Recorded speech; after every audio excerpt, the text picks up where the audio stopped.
Guys finally मेरा IndusInd bank का debit card आ गया है आज।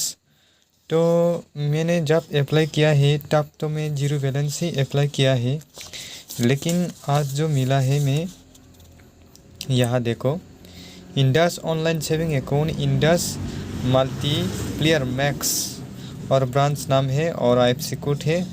और यहाँ पर एवरेज बैलेंस रिक्वायरमेंट 10,000 ये अकाउंट में रखना पड़ेगा।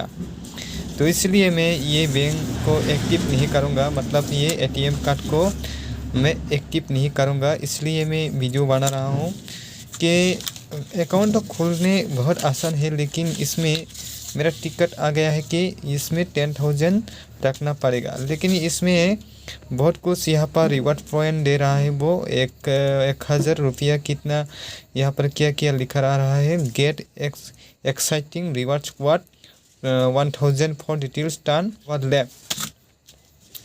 और जो कार्ड आया हुआ है कि ये मेरा इंडसइंड बैंक का डेबिट कार्ड है, ये उसको एक्टिव करना पड़ेगा। लेकिन मैं नहीं करूँगा क्योंकि ये अकाउंट को मैं यूज़ नहीं करूँगा, क्योंकि इसमें लिमिट तो बहुत ज़्यादा है। यहाँ पर मतलब ATM से 50,000 निकल सकता है।